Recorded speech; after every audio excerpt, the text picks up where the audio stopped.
name's Caroline Beasley. I'm a project manager with the Hertfordshire and West Essex Personalised Care Programme. Hopefully, if you're watching this film, you will have read the Preparing for a Healthy Adulthood guide, which we have developed to help you and your child navigate the journey into adult health services. We have created these short videos with our health professional and experts by experience to share practical advice on how to use the tools within the Preparing for a Healthy Adulthood guide. In Chapter 1, we will be explaining the terminology that is used in adult health services and learning more about how to use the Learning Disability Screening tool. I'm now with Hilary Gardner from the Adult Learning Disability Nursing Service. Hilary, can you tell us a bit more about the language and terminology used in adult health services? Absolutely. I mean, it's very complicated to transition as it is without a change in language. But the big thing to get the hang of in adult services is there's two phrases. There's either learning disability or learning difficulty. And it's trying to define where a child fits into those services and which they're more likely to fit into when they reach adult services. So a learning difficulty means the person still has their full intellectual ability, but they have barriers to mean they're reaching their full potential. So they may not be getting their full potential in school because they've got ADHD or dyspraxia or dyslexia, but they do have the core intellectual ability to get there. It's just the barriers that's stopping them. Whereas a learning disability is actually an impairment of someone's intellect. It means it's now actually referred to as intellectual disability. So you may hear either phrase, intellectual disability or learning disability, they're the same thing. And that's because their intellect is actually impaired. Their brain function cannot reach their full potential. They don't have that full potential capacity. So this will be caused by things like a brain injury at birth, where somebody's been oxygen starved or been through a traumatic birth.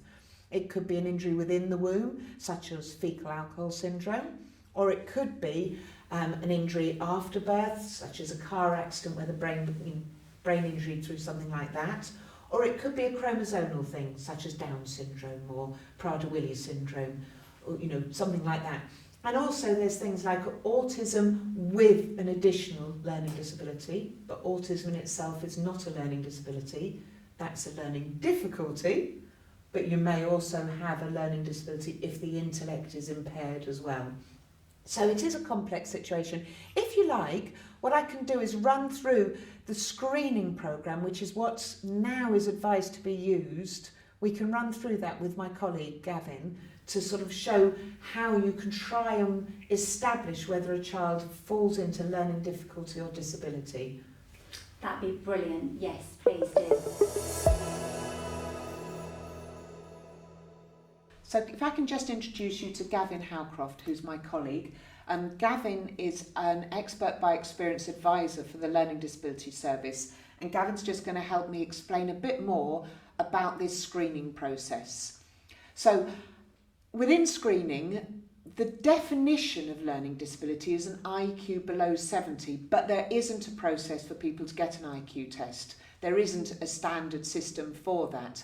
And GPs are now given an inclusion tool. So this is a series of questions to try and identify whether somebody meets the criteria to be included on their GP register as having a learning disability or a learning difficulty. And this helps them to sort of categorise and give that extra support to someone.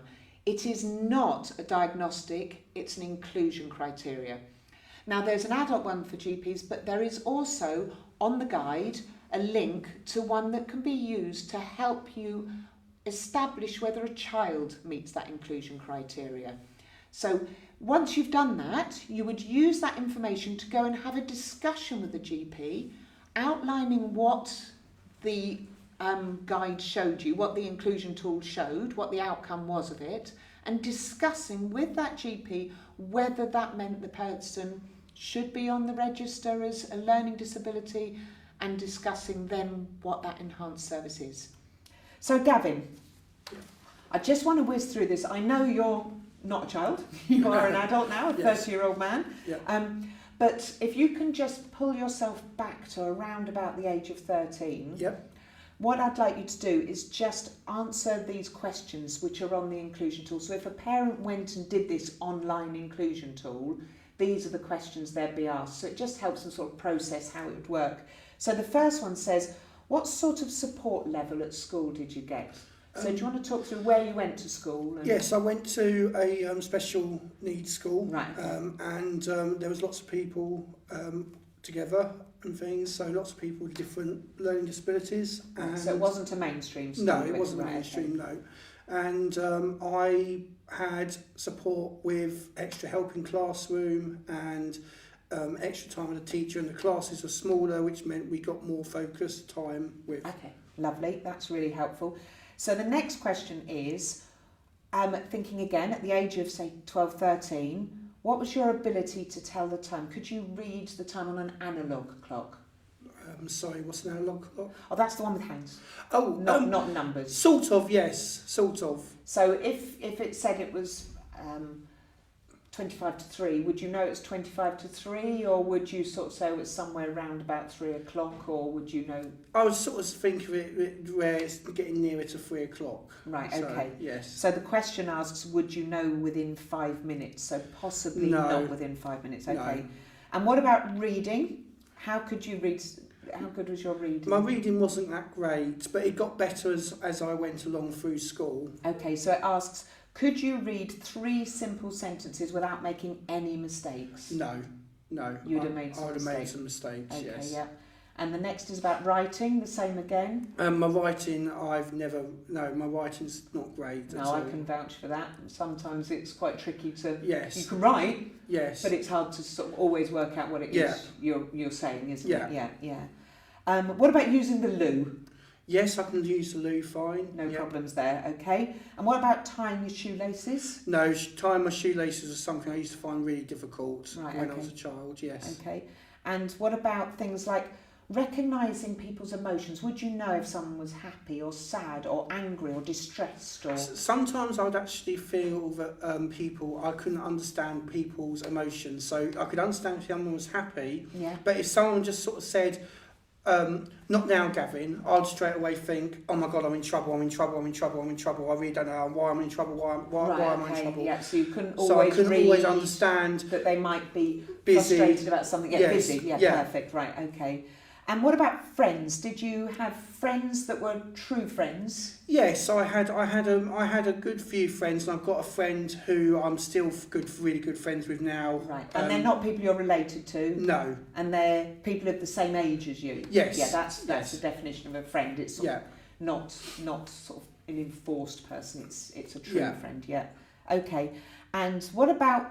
Could you do something like make a sandwich for yourself, or make a bowl of soup for yourself, or cereal, or did you? No, not really. I wouldn't really know back then how to have made a sandwich or soup or anything like that. It would have been quite difficult for me to have done that. Okay. So, yes. So they're the core questions that are in it. And what it is trying to answer them, thinking about whether they can't do it because they've got an intellectual impairment causing them not to be able to do it, or whether they can't do it because of something like ADHD and being distracted and overloaded with other information that's stopping them doing it. So that's what it is. So as I say, you take that to the doctors, and then you can use that information to ensure that from an early age they've got the right identification, so it's a smoother transition then into adult health services.